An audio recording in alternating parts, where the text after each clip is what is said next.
Okay. So I was an actress living in New York City, a trained actress at the neighborhood playhouse. I studied with Sandy Meisner, and theater was my absolute love. And I did off Broadway, Broadway, off Broadway, original plays, classical plays, tours. I was just 100% in love with the theater. But I loved Ghostbusters when it came out. I was on set, I was at the firehouse. I hung out and watched filming. I went to a restaurant and ended up hanging out with Bill Murray. So I felt a connection to the film. And then I remember when it came out, the day it came out, I remember being at the Hard Rock Cafe in New York, and the whole restaurant just was going nuts and singing the theme song and jumping up and down. And I was like, whoa, this is like an event. This is more than just a movie. It's so infectious. People, like, the city of New York just was in love because it was such a love story to New York City, right? So I felt a connection to Ghostbusters right from the get-go, right from the shoot. And was a huge Bill Murray fan from Saturday Night Live. I'd gone up to see him in a play in Hyde Park, New York. I was just really into him and everything. So cut to, I am in, doing theater, and yet I would do some film. I work, stand-in work, and occasionally an extra work, Harry Met Sally, that kind of thing. And so when I was called to do Ghostbusters 2, I thought, definitely, this will be fun. But a couple days or so before, I had been doing a silly thing. I had gotten drunk with some friends, and we climbed the Gramercy Park fence around the park. And it was about midnight, and we thought we were so cool that, we didn't need a key to get into the park. We could just climb the fence. So going over the fence was fine because you could land on grass and whatever, but coming out at like 2 a.m, I slammed my heel on the pavement and found myself in NYU Medical Center. Thus, when it came time to showing up on set, I was on crutches. So I thought, you know what? I'm just going to do it. They'll stick me wherever. Who cares? It'll still be fun. Well, all of a sudden I get plucked, as they say, out of the group. And the next thing you know, I'm like talking to Ivan Reitman is talking to me.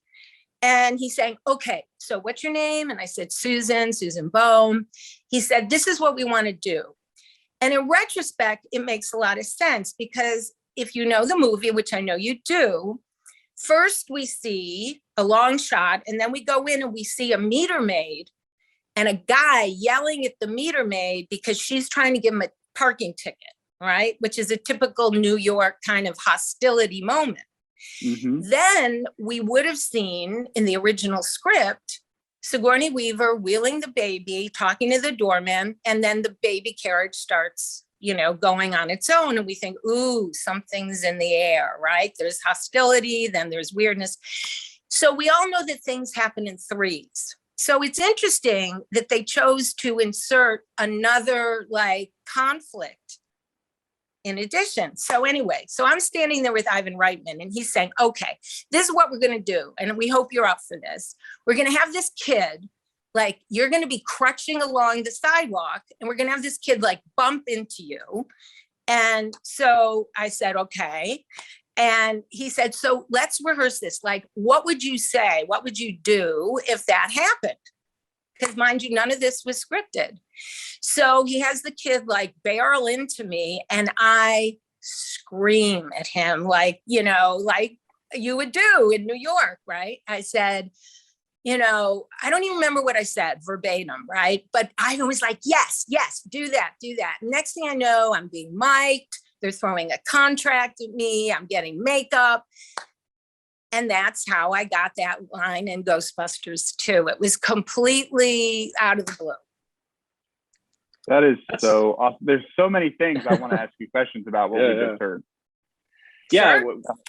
What's really interesting, we have, we've worked with a bunch of people who worked on both films, and we got a hold of some scripts from part 2, and they were early drafts.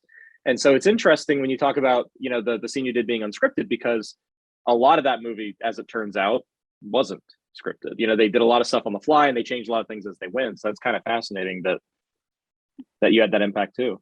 Exactly. And also, I mean, they used the words that I yelled, which was another fun thing that, you know, he was so open, Ivan Reitman. He was such a sweetie. You know, there was just so much like, yeah, let's do this. You know, he didn't intimidate me or make me feel, you know, rushed. You know, we did it a couple times. We had a couple takes, you know, and that's really interesting because obviously, I mean, those guys know how to improv like nobody's business, right? And they obviously have shorthand with each other. So I'm not surprised to hear that a lot of the script was fleshed out on set. Yeah. So I want to go back to one of the first things you talked about was being on set for Ghostbusters 1. So this was, from what I can tell and what I've heard, is no one expected much of anything from this. It was kind of this bizarre concept type film. So what was it that originally attracted you to hang around the set? Bill Murray. I was a huge Bill Murray fan, and there was an energy, you know, it's like it was contained because it wasn't yet a movie, but there was a vibe, you know, there was like, there I was in Tribeca, and I didn't go. I stumbled on it. I think I was coming out of jury duty or something weird like that downtown because I lived in the Village. But this was, you know, I don't know how well you know New York, but there's the Village, then there's Soho, then there's Tribeca. And this was literally on a corner, and they hung, you know, the Ghostbusters logo. But you know, lots of stuff happens in New York, and you know, you see trucks and shoots and people just kind of like, yeah, and they go about their business. But I mean, I was definitely drawn because of Bill, and I was just really curious. And then when I was there, you know, I wasn't getting like, okay, keep walking. I was just, you know, relaxed and watching, and it was just easy to just hang out a bit. You know, not for hours, like maybe an hour or two, but then there was a break. And I remember saying to myself, okay, I'm in Tribeca. If I was Bill Murray, where would I go on my break? And I swear to God, this is the truth. I walked around the bit, and then I said, I'm going to go into this restaurant. And I went into the restaurant, and it was about 4, which means it's like in between lunch and dinner. And I swear to you guys, the restaurant was completely empty, except at the bar was Bill and this other guy. That's so cool. And I won't tell you what happened because it's too embarrassing unless you really want to hear it. Okay. I mean, we were both going to ask. All right. I guess now that we're good friends, I can share. Okay. So I was so flustered that the first thing I did is, okay, I'm going to ladies' room because I need to collect myself, because I had met celebrities before and I struggled with getting a little very tongue-tied because I get very emotionally, you know, like it would affect my breathing. Like, you know, I'd lose my breath a little bit. So I decided to go in ladies' room, collect my breath. And then I had this idea. It's so ridiculous, but bear with me. That was the day, that was time when there were still payphones. So I thought, well, I'm going to pretend that I'm calling a friend, leaving a message, and there were no cell phones, that she should call me at this number on the payphone, which gives me a reason to have to hang out for a little bit, right? It was so stupid, but I needed a little thing in my head to not feel like a groupie. Okay. So I make my call and I kind of back up from the phone and I'm kind of like leaning against this wall. And then all of a sudden, Bill swans over to the phone and he makes a call and he's on a phone and he's on the phone. And then he turns around and he looks at me and I give him a look like, how much longer are you going to be on? You know, I'm waiting for a call. Like, come on, buddy, you know, wrap this up. So he just kind of swings back, finishes the call, hangs up the phone, turns around and walks right to me. And I'm like, oh God, oh God, oh God.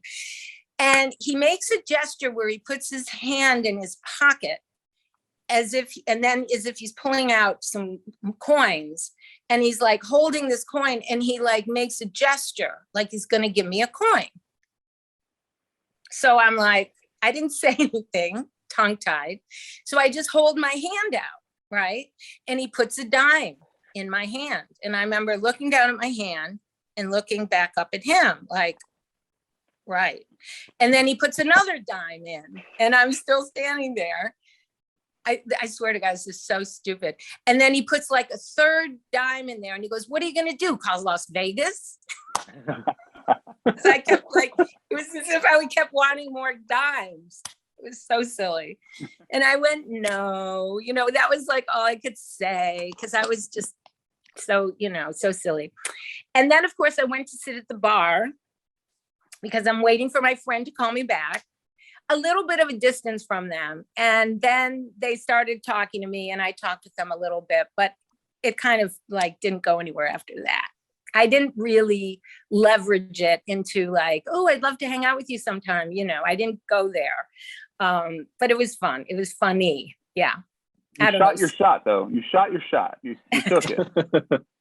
A little bit. Yeah. Yeah. Did you save the dimes? Oh, good question. Man, I might have, but I can't, I didn't frame them or anything, but I had his DNA on them. I should have taken him to a lab. Oh my God, that's funny. I wish I needed you to give me that prompt. That's how we roll. Yeah, absolutely. We collect everything. So you're watching the filming of the Ghostbusters 1, you become a fan, you get caught up in the phenomena. And so did you audition for Ghostbusters 2, or did your agent just call you and you're like, yes, sign me up? Yeah, I was just asked if I wanted to do some extra work, which was kind of, in those days when you're acting in between gigs, I was doing catering work. So sure, I'd rather hang out and do Ghostbusters, than do a catering job. So yes, that was that. It's that simple. You don't have to audition. I guess my only audition was when Ivan wanted me to do that little thing. If I'd been really bad, maybe he would have said, we're reconsidering, who knows? But it worked out. So yeah. It seemed like the Crutches really gave you a leg up for, sorry, that was bad. That was bad. Well,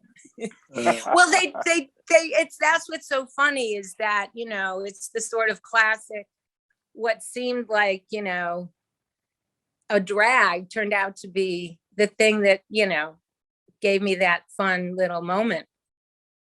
And we were definitely debating if they were legit or if they were props. Yeah. Interesting. Yeah. Interesting. Yeah, no, and very legit. All too legit. Yeah. What's interesting too is, when Matt asked me this, or when he mentioned he was talking to Scott about you have one of those lines, and there's a couple of them in both films that I can hear it in my head right now, and it's the exact inflection and the exact delivery. It just sticks in your head. Like, oh my gosh. Yeah, like you, and then there's an actor named John Rothman from the first film, and there's just like a line he has, and it's just stuck there, and it's an innocuous line. It's nothing like who are you gonna call, but it's the way that it's presented. It's very memorable. So I'm shocked to hear you say that, but that's really, because I would tell my friends and family, look, if you blink, you're gonna miss me. So it's funny that you're saying that it's memorable, and that's really interesting. Okay.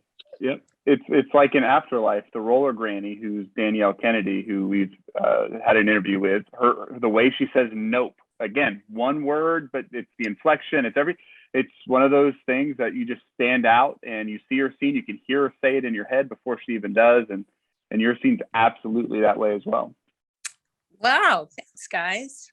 Yeah, have you signed a lot of autographs and signing Ghostbusters stuff? Is this all new to you, or is this something you've done before? Nope.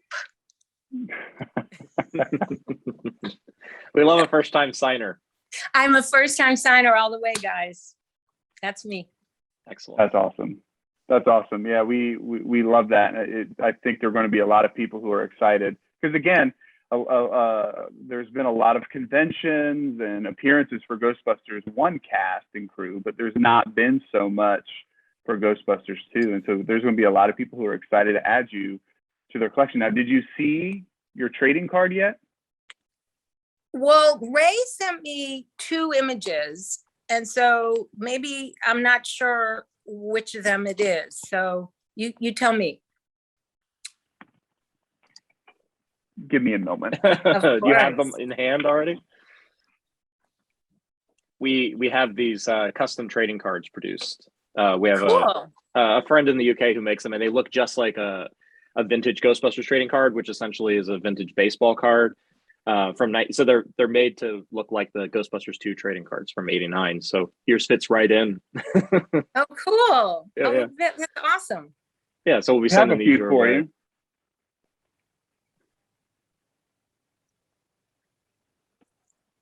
Trying to get somewhere. Oh, wow. Yeah. And what's on the top right? What's that red? That's just some pink slime. Ooh. Well, it was in the air, babe. It was in the air. All that hostility. That's right. Did you interact with Sigourney at all when you were on set? You know, I didn't. I was just trying to, I mean, we may have had eye contact, but we were not really next to each other. So I would have had to, you know, be very intentional about trying to connect with her, which I didn't feel was what I chose to do. I mean, in other situations, I don't know if I can digress and talk about when I worked on When Harry Met Sally. Sure. I was called back to do reshoot, and then that was the last day, and there was champagne and we were sort of mingling, and then you can go into each of the stars' dressing area or costume areas, because there's all these clothes and props that they could have selected for themselves, but they didn't. So I was in the Billy Crystal section and looking for something for my boyfriend, and Billy walked in. And so we had a really fun exchange because there was this really nice raincoat, and I pulled it out and I was like, "You don't want this?" And he's like, "Should I want that?" And I said, "I think this is really nice." And he goes, "I think it might be really nice." I said, "It's really nice." And he said, "I'm going to keep this." And I said, "Yeah." So it was a fun little banter. But, you know, I try to kind of feel out the vibe and not make it my agenda per se to have to connect with them if it isn't opportune in the sort of in the moment, you know. Except when I stalked Bill Murray a little bit, that was, that was very intentional.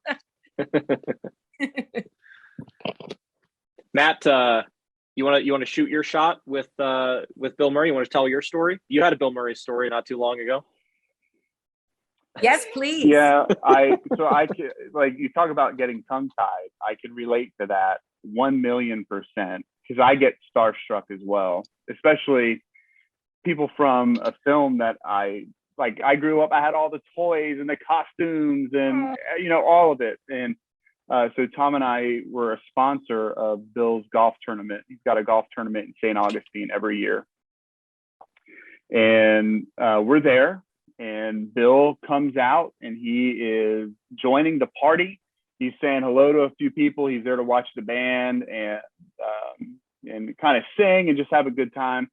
No one's talking to him, like no one's approaching him for autographs or pictures. Well, one person asked for a picture, he declined. And then he was coming back out, and I'm walking shoulder to shoulder with Bill. Like, we're that close. I have a photo ready for him. I have cash in my hand. I said, "Bill, can I please get your autograph? I have cash for you." And I'm sure it didn't sound anywhere nearly as collected as what I just did. And he just kept walking. We're walking shoulder to shoulder. And then he goes, "Yeah, that's what they all say, kid." And then just left. So that was my Bill Murray story. So I was trying to give him a little bit more than 3 dimes. but Yeah. and it wasn't getting his attention. Well, we'll try 3 9s next time. Honestly, come on, Bill. Like, come on, you know? You said that you were surprised anybody want your autograph. We've actually heard that multiple times from people, and they're always surprised because they're like, you know, they think that, oh, I worked on this movie for a couple days, you know, many years ago, and who cares? Nobody cares anymore. But people do, and people, you know, it's fun for us. I get way more excited speaking to someone like yourself than, you know, somebody like well, I'm not gonna say name. You know, the main cast. We've heard those stories, you know, for 30 years, and it's so refreshing to get a different perspective about something that we didn't know about that movie and learning more instead of hearing, you know, the same stuff over and over. So there are people who want your autograph, and they'll be very excited to have that opportunity. So thank you for working with our group.